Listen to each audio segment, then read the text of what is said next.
All right, so 299. Wow. Picks did not do well. I think we went 7-7. But the card delivered. Delivered. It's an understatement to say that it delivered. It did way more than that. Dustin showed that he's not done yet. Michael Venom Page showed that he's very annoying. And Sean, I mean, just embarrassed Cheeto. Kind of knew that was coming, but wow. Well, hopefully the picks go better this week. I can't imagine that this card outdoes 299, but who knows, you know? Sometimes these ones surprise us. So let's jump right into it. UFC Fight Night, Tuivasa versus Tybura. I'm going to go fight by fight, starting from the very first one, going until the end. And I'm going to tell you who I think is going to win and how each person needs to perform if they're going to win. So let's jump right into it. Starting off first, getting us started hot. A lot of exciting fights on this card, by the way. Kind of a sleeper. It's got a lot of potential. Karalampas Gregorio versus Chad and Hellinger. There's a lot to look at here. Chad, 37. He's a plus 140 underdog. Karalampas coming back at minus 170. Karalampas 4-1 in his last 5, 4 of those being knockouts. He's coming off of the Dana White's Contender Series, which he murdered a guy. You know, he's got heavy hands. He's got really good takedown defense. If you're on the ground with him, very solid on the ground. He's going to get on top. He's going to hold you down. The one notch, I think, for him is that he throws kind of wild sometimes. So, Chad and Hellinger, I think that his path to victory is a counter flash knockout. I think that's the only way that I see this guy winning. He's on a 2-loss streak right now. He's been subbed 6 times, which I think is probably what happens in this fight as well. Also a Contender Series alum. Look, and Hellinger's not bad. I mean, he's got good boxing. He's got good grappling. His ground game is also solid. I think that he was doing very well in his last fight, but he just got caught. The thing is, I think that there's levels to this, and I think Karalampas is coming in on a completely different level. The guy lands 13 significant strikes per minute. I mean, that's unreal. So, yeah, I'm riding with Karalampas. I'm going to go probably second round submission. Moving on. Jacqueline Emerim and Corey McKenna. Corey McKenna, 24 years old. 4-1 in her last 5. She has 2 losses on her record. They're both split decisions. They both could have gone either way. Corey McKenna is really good everywhere. She's got solid hands. She's okay on the ground. You know, the odds are really swinging back and forth pretty heavily for this fight. Corey McKenna at one point was a minus 175 favorite. She's back down to minus 125. It's a very, very interesting fight. Jacqueline Emery coming back at plus 105. The plus money's not bad here because Jacqueline Emery, she's got 6 first-round finishes. She's got 5 submissions. She's got 9-inch reach advantage in this fight, which I think she really needs to take advantage of if she's going to win this fight. But the game plan is clear. I mean, 5 subs on her record. She wants to get Corey McKenna on the ground. She wants to sub her. Once she's on the ground, she does not stop looking for a sub. That being said, I do feel like Corey McKenna will walk out of this fight the winner. I think if Emery's going to win, she needs to get the takedown early and gas out Corey McKenna. But I believe that Corey McKenna will come in, use her boxing, keep it on the feet, use her takedown defense, and just outbox her. I think she outpoints her. I'm going Corey by decision. Moving on, Josh Culibao, Danny Silva. This one should be a war. Danny Silva's coming off of a war on Dana White's Contender Series. The guy, again, similar to Karalampas, he lands 13 significant strikes per minute. He's 4-1 in his last 5. He's got crazy power, good boxing, good kickboxing, great head movement. He can also take a shot. I mean, the guy got annihilated multiple times on the Contender Series and did not stop. He's got a relentless pace. He's the plus 150 underdog. Now, Josh Kulabau is fun. He's a fun fighter to watch. He's a dog. He's coming back at minus 180. He's got a 3-inch reach advantage in this fight. He's 3-1 with a draw in his last 5. 5 knockouts on the record. These guys are both young. They're both hungry. Josh Kulabau definitely has the stronger resume. My question for Josh Kulabau is the defense. If his boxing defense can stand up, I think Josh Kulabau wins this fight. He likes to blitz in, and sometimes that gets him caught. So I can easily see a world where Danny Silva lands a counter and knocks him out. That being said, I'm going to ride with Josh Kulabau just because I can see him using his boxing, keeping the fight at distance, and pointing and winning. So I am going to go with Josh Kulabau. I'll go TKO. I'll go 3rd round TKO. Moving on. Thiago Moises, Mitch Ramirez. The odds for this one also have been all over the place. Thiago Moises has been as much as a minus 425 favorite. He's down to minus 385 right now. Look, Mitch Ramirez is exciting. He's 4-1 in his last 5. That last loss that he has came off of the Contender Series. He's got 5 KOs. He's very stocky for the class. He hits hard. His key to winning this fight is going to be keeping it on the feet. If he can keep it on the feet, he stands a chance. That being said, we don't know if he can hang. This is his first fight in the UFC, and after losing the Contender Series, you have to wonder, was the competition ever really there for him? And can he hang with anybody in the UFC right now? So this is a great first test. Thiago Moises coming back, minus 385. Mitch Ramirez right now at plus 290. Thiago Moises is 2-3 in his last 5. He's got 3 knockouts, 8 subs. The game plan is obvious. It's take him down, get a submission. He's fine standing up. He's fine. He's not great. He's fine.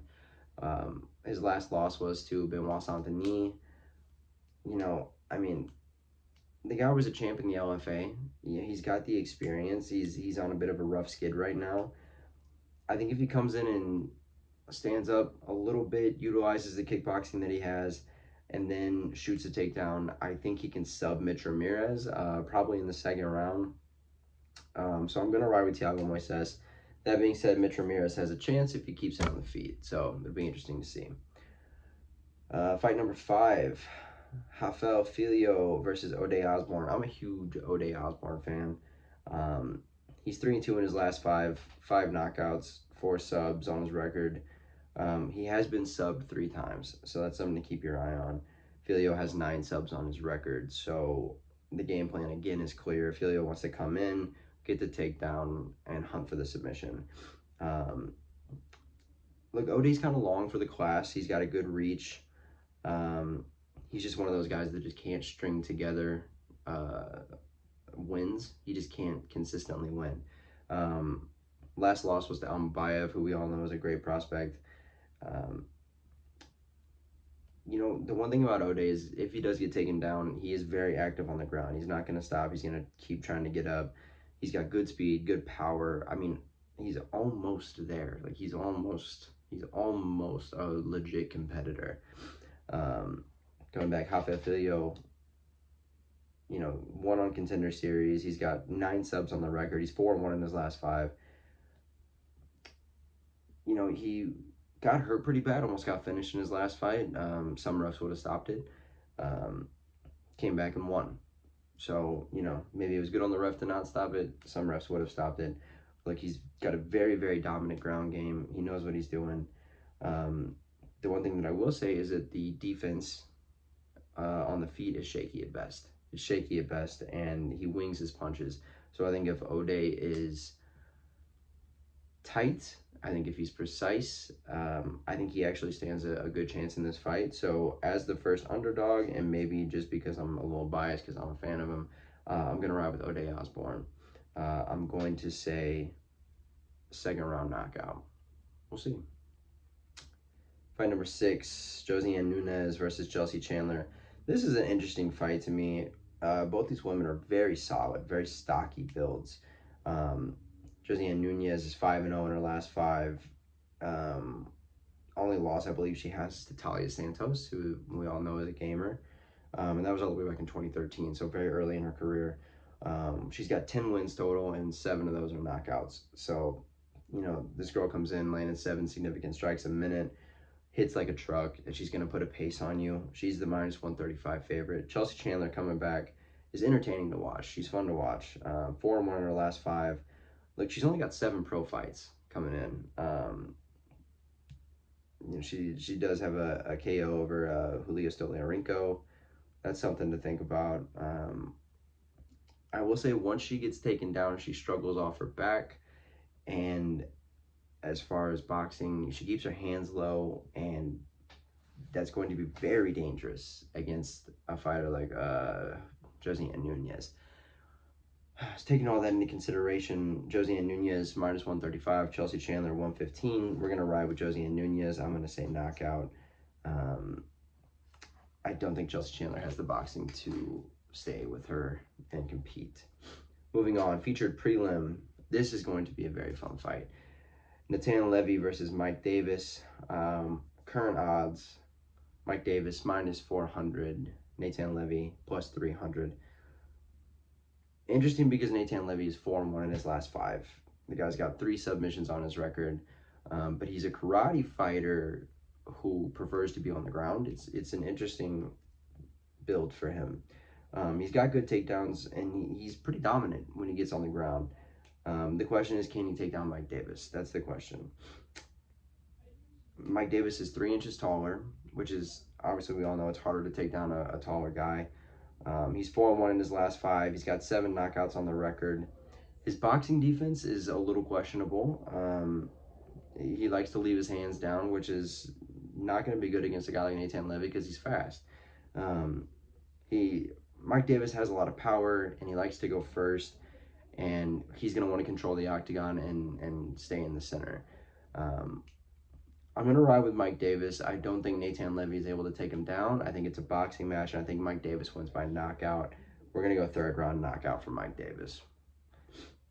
Moving on to the main card, Burning Throne today. Gerald Meershaert, GM3 versus Bryan Barberena. This is a fan's fight, man. This is so much fun. Gerald Meershaert, Bryan Barberena, 2 vets, 2 absolute dogs. I mean, combined, you're talking like 70-something fights total. Gerald Meershaert, heavy favorite at minus 250. Bryan Barberena coming back plus 205. Look, obviously, we know what Meershaert's plan is. He wants to get the takedown. He wants to tap you. He's 2-3 in his last 5. We're talking about a guy with 27 submissions on his record, so the game plan is obvious. Problem is he's 36. I mean, that being said, Bryan Barberena is 34. So, you know, they're not too far apart in age, and I think that makes this a very fun fight. Meershaert has 5 inches in reach on him, so I think he's going to use that. And it's fun because these two have really followed a very similar path where they've both struggled to kind of string together those wins to really cement themselves. They both are sort of in that gatekeeper position for the top 15 at 185. But it's so fun. It's so fun to watch these guys.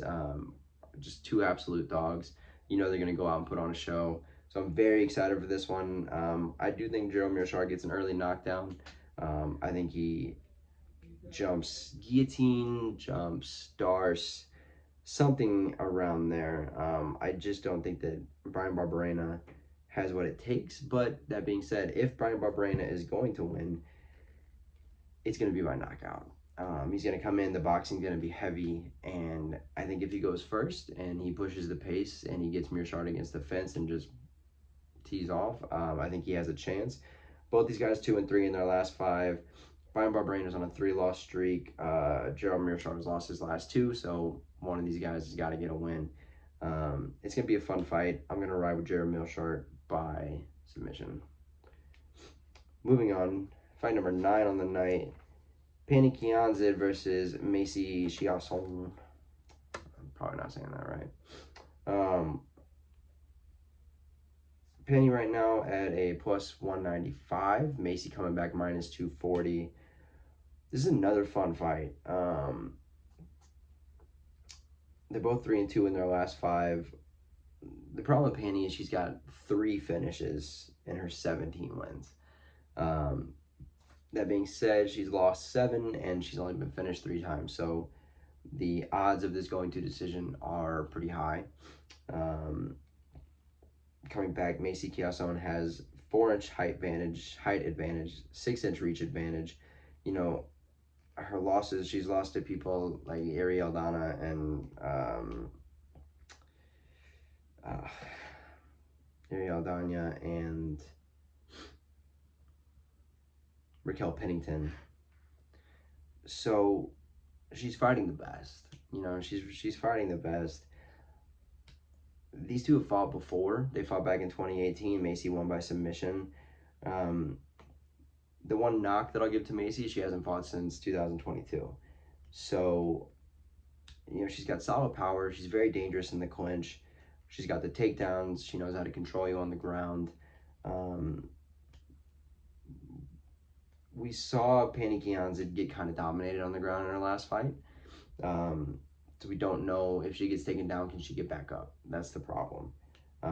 She's got good submission defense, and her striking is pretty good if it stays on the feet.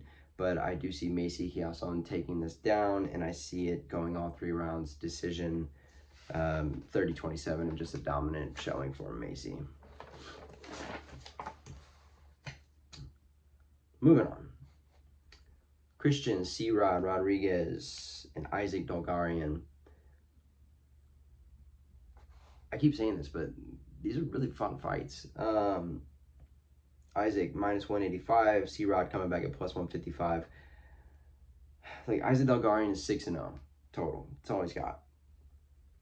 All of those have been finishes. He's got 4 knockouts and 2 subs, so he's really good everywhere.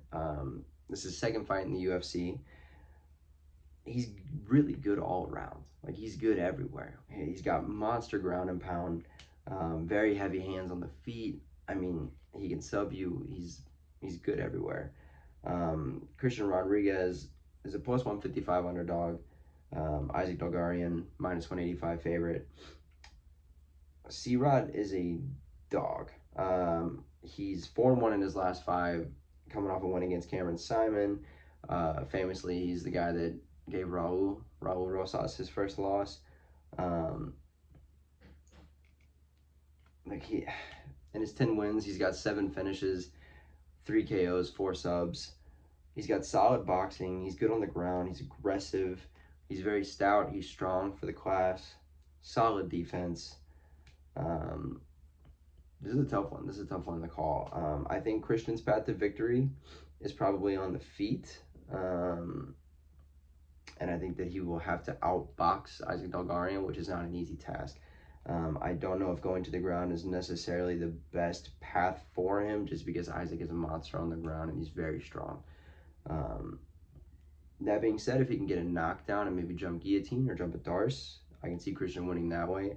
But I am going to ride with Isaac Dulgarian on this. I think his boxing is just too good, and his takedown defense is too good, and he's not afraid to go anywhere with this fight. So I'm going to ride with Isaac Dulgarian. Could be a decision. Could be the absolute war. Next up, we have Ovince, Preux, Kennedy, and Nzechukwu, however you say that. Kennedy minus 650 favorite. Ovince, Preux plus 450. Look, we all love OSP. We all love OSP. But he's 40. And that's just not good. He's 2-3 in his last 5. He hasn't fought in over a year. The resume speaks for itself. We all know that. But he hasn't won since 22. And I don't see him holding up a fight against Kennedy. I mean, he's 3-2 in his last 5. He's got 8 knockouts on the record. Both of these guys, I will say, are coming off of getting knocked out in the first round. So interesting to see how they both bounce back. The big advantage that Nzechukwu has against everybody in the division is that he's 6'5". I mean, he's huge. He's very tall for the class. He's got an 83-inch reach. He's got a 3-inch reach advantage on OSP. And look, in his last fight, he kept his hands down and he got caught. And we've seen that before. We know that he can get caught. You have to question the chin of Nzechukwu sometimes. So, that all being said, I'm still riding with him. I'm riding with Nzechukwu. He's too big. Hands are too heavy. I think he knocks out OSP. And hopefully OSP retires. I mean, we all love him, but it's sad. It's sad at this point. You don't want to see it. All right. Moving on. Co-main event, Bryan battle, Ange Lusa. I'm a big fan of Bryan battle. Guy's 29, coming into his prime. 4-1 in his last 5. Total, he's got 11 wins. He's got 9 finishes out of those, 3 knockouts, 6 subs. The guy can do everything. He's very dangerous. I think he found his weight class. He's tall for the class now. He's got a 3-inch height advantage in this fight. He's a minus 185 favorite. Ange Lusa coming back at plus 155. Those odds have also been shifting a little bit. Now they're going more towards Bryan battle. 3-inch reach advantage, 3-inch height advantage. I think Bryan battle uses his boxing. I think he keeps it at distance, and I think he pieces up Ange Lusa for 3 rounds. That being said, if Ange Lusa is to win this fight, which it is possible he can do, he's 3-2 in his last 5. All of those have been decisions. He's got 5 knockouts and he's got a sub. He's never been finished. That being said, he did lose on the Contender Series, so you do question, can he hang? Can he hang? And I don't know if that's necessarily been proven yet. He's coming off of a couple of good fights, but coming up against Bryan battle is a very real test for him. He's aggressive. He's gonna blitz. And I will say, if he's able to get Bryan battle on the ground and get on top, he's very dangerous. He's got great ground and pound, and he's very strong. So his path to victory is to push the boxing, potentially score a takedown and remain on top, because you don't want to play on the ground with Bryan battle. But if he stays on top and throws the ground and pound, he could get Bryan battle out of there. That being said, I don't think he does. I think Bryan battle wins. I'm going to say Bryan battle by decision. I think it's a very good fight. Now the main event. Tuivasa, Marcin Tybura. Man, do both of these guys need a win. Ty's lost 3 in a row. Tybura is 38. If he's going to make a run, it's got to start now. I do wonder about the mental state of Tuivasa. Now, he's lost 3 in a row before, and then he won 5 straight. So he can bounce back. He's the minus 120 favorite. Marcin Tybura coming back at plus 100. Tuivasa 2-3 in his last 5. Marcin Tybura 3-2 in his last 5. Like, if Tybura's gonna win, he's got to take this to the ground. He's got to get on the ground, because you don't want to stand and bang with Tuivasa. He's way too powerful, especially for a 38-year-old chin. It's not going to end well for him. So game plan for Tybura has got to be to go in, score a takedown, tire him out, because we've made the game plan very clear with Ty. If you hold him down, he struggles to get back up, and he can get subbed. Tybura's got 5 knockout losses on his record, so you question how the chin is. If Ty's able to get him up against the cage and start teeing off, I think it's over very quickly. So if Tybura's going to win, it needs to be on the ground. He needs to tire him out. He needs to chase a sub. For Ty, he needs to come out and be aggressive, throw hard, throw heavy, throw often. And I think this could really be the fight to get him back on track, get him back in the winner's circle. You just have to question the mental toughness for Ty right now. He's only 30. He's just coming into his prime, so he's got a lot of time left, but he needs to get back on track right now. So that being said, I am going to ride with Tuivasa. I think first or second round knockout. I think he comes in and catches Marcin early. That being said, if it goes past the third round, I think Tybura wins. I don't know if Ty has the cardio to hang that long. We've seen him get pieced up by Cyril Gane, and the longer it goes, I think the worse shape that he's in. So, but I'm rolling with Ty, first or second round knockout. Um, this is a sleeper card. This is a sleeper card. It's got a lot of potential. So I'm excited to come back here and discuss the results. All right.